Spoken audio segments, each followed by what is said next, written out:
جب میں ندوۃ العلماء میں پڑھتا تھا، میں فخر کے طور پر نہیں بلکہ تحدیث بن نعمت کے طور پر یہ بات بتاتا ہوں، صرف اس لیے کہ آپ کو اس بات پر ترغیب دلاؤں کہ اپنے اساتذہ کی قدر کس طرح کرنی چاہیے۔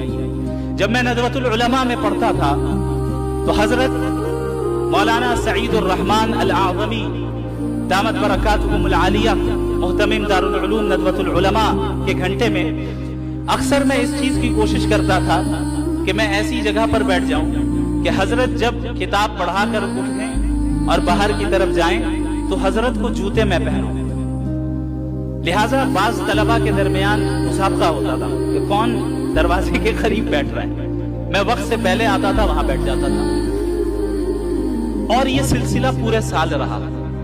جب ان کی کلاس ہوتی، ان کا درجہ لگتا، میں انہیں جوتے پہناتا۔ حضرت نے پورے سال کچھ نہیں کہا۔ سال کے اخیر میں جب میں فارغ ہو رہا تھا، حضرت نے یہ جملہ کہا کہ آپ نے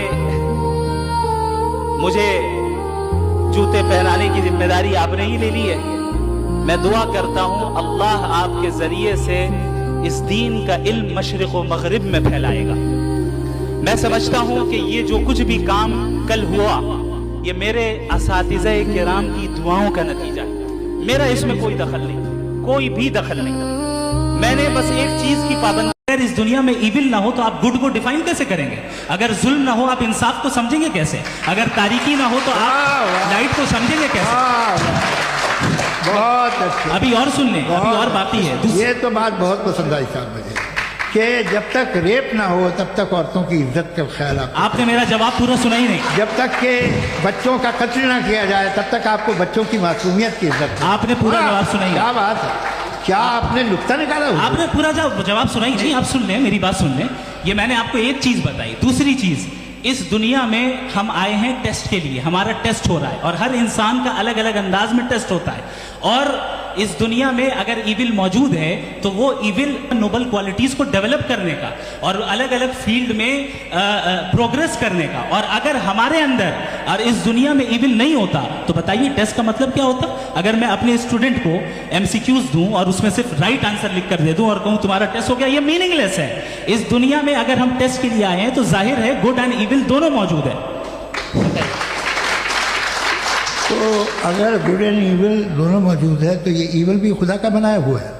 جی ہاں، خدا کا بنایا ہوا ہے، لیکن اچھا چلو اچھی بات۔ جی بالکل تو بالکل خدا نے بنایا۔ ابھی تو یہ ہے کہ جو میجورٹی ہے دنیا میں وہ ایول ہے، تو یہ خدا ایکچولی ایول کے سائڈ پہ لگ رہا ہے مجھے۔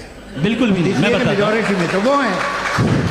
کیا بات کر رہے ہیں بھائی آپ؟ کوئی بھی جو منصف ہوگا، چاہے آپ کا اپنا گھر ہو جس کے آپ سب سے بڑے ہیں، چاہے آپ کی آرگنائزیشن ہو جو آپ چلاتے ہیں، وہاں پر آپ ایول رکھیں گے ثابت کرنے کو کہ باقی لوگ شریف ہیں؟ میری بات سن کیا یہ آرگیومنٹ ہی غلط ہے؟ اگر جب تک کہ کوئی ایول نہیں ہوگا تب تک کہ شریف آدمی شریف نہیں لگے گا۔ اگر ایگزامینر غلط آپشن دے رہا ہے تو ایگزامینر ایول نہیں ہو گیا، جو غلط آپشن کو سلیکٹ کر رہا ہے وہ فیل ہوگا۔